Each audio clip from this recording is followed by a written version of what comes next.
1971 সনে মুক্তিযুদ্ধের সময় আমি কলেজের ছাত্র ছিলাম। সেখান থেকে আমার মুক্তিযুদ্ধে অংশগ্রহণ ১১ নং সেক্টর, ডালু সাব সেক্টরে আমি যুদ্ধ করেছি তুরা ১ মাসের প্রশিক্ষণ নিয়ে। আমার অনেক যুদ্ধ, তার মধ্যে আজকে উল্লেখ করার মতো যে যুদ্ধটা আমি বলবো সেটি হচ্ছে তেলিখালি যুদ্ধ, ৩রা নভেম্বর। বিজয়েরও প্রায় ১ মাস আগে এটা উচ্চ পর্যায়ের একটা সিদ্ধান্ত যে যৌথ বাহিনী বাংলাদেশে প্রবেশ করার সময় তারা যদি কিছু মুক্তাঞ্চল না পায় তাহলে তাদের প্রবেশ অসুবিধা। এই জন্য পরিকল্পিতভাবে এই তেলিখালি ক্যাম্পের উপরে কি হয়, পরিকল্পনা হয় এবং অ্যাটাক করা হয় ৩রা নভেম্বর। এই অ্যাটাকটা ছিল একটি পরিকল্পিত একটি যুদ্ধ।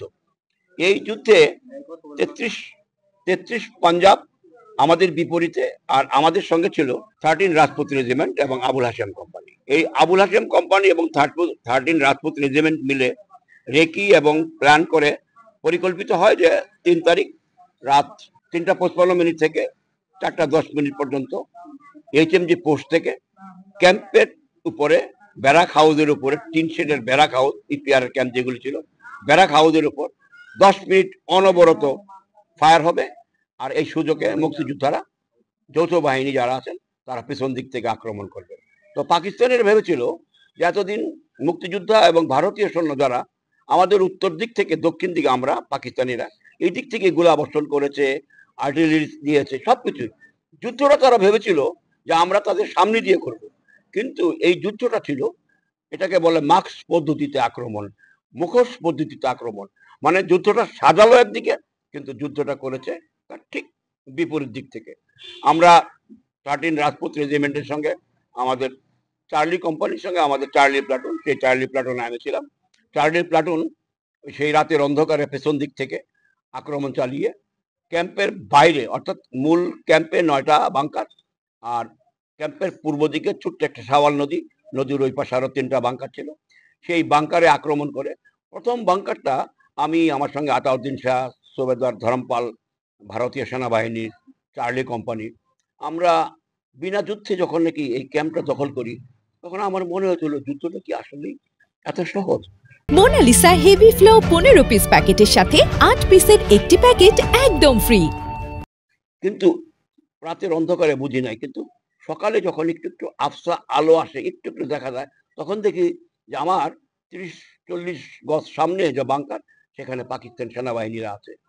আমি আমার SLR দিয়ে আমি বাংকারের হোল দেখতে পেয়ে আমি পরপর 2 রাউন্ড গুলি করেছিলাম। সেখান থেকে দেখলাম যে তারা চিল্লায় বলছেন এই গুলি করার পরে সঙ্গে সঙ্গে, ভাইও হিন্দুস্তানি गद्दार लोगों ने हमारा पाक जमीन का ऊपर हमला किया, तुम लोग मत घबराओ मत भागो। এই কথাটা বলার সঙ্গে সঙ্গে আমার প্লাটুন কমান্ডার আতা ভাই তো বুঝে ফেলতো, যারা তো ঘাবড়িয়ে গেছে, তখন বলছিল কারাপ খালি দিয়ে যে শুয়োরের বাচ্চা, সাহস থাকলে থাক, জয় বাংলা স্লোগান দিয়েছিল। পাশাপাশি এই সময় দিনের বেলা কোনোভাবে যাতে ভাগতে না পারে, আমরা LMG দিয়ে, আমরা SLR নিয়ে প্রস্তুত ছিলাম। কিন্তু সেইখানেও যুদ্ধ হয়েছে 2টা বাংকারের মধ্যে। কিন্তু একটা সুযোগের সময় এই বাংকার থেকে দৌড়ে নদী পার হয়ে মূল বাংকারে চলে যায়। আমি প্রশিক্ষণ নিয়েছি যুদ্ধ করার, রাইফেল, বন্দুক আমাদের সঙ্গে ছিল, কিন্তু দ্রুত গতিতে যুদ্ধের একটা ফাঁকে, যুদ্ধের একটা কৌশলের সঙ্গে 2টা সোলজার ছিল, 2টা সোলজারে পালিয়ে যায়। যাক, পালিয়ে যায়, মূল তো পালাতে পারে নাই, মূল ক্যাম্পে চলে যায়।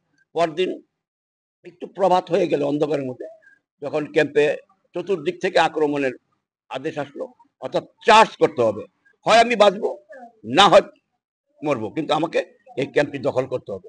যখন আমরা চার্জ করলাম সবার সঙ্গে, ভাগ্যবশত আমার ডানে বায়ে অনেকেই আহত হয়েছেন, অনেকে ব্যানার চার্জে একেবারে সর্বশেষ জীবন পর্যন্ত দিয়েছিল। ভাগ্য ভালো, এরকম একটি যুদ্ধ থেকে আমি ফিরে আসতে পেরেছিলাম এবং 3রা নভেম্বর 1971 তেলিখালি মুক্ত হয়েছিল। এই মুক্ত হওয়ার পথ ধরেই 16ই ডিসেম্বর, অর্থাৎ 7 তারিখ হালুয়াঘাট, 9 তারিখ ফুলপুর, 10 তারিখ ময়মনসিংহ, এইভাবে পর্যায়ক্রমে এই যে বিজয়ের উষালগ্নে বিভিন্ন স্থানে সারা বাংলাদেশব্যাপী যে যুদ্ধগুলি হয়েছিল, সেইগুলি আমরা আজও মনে করি।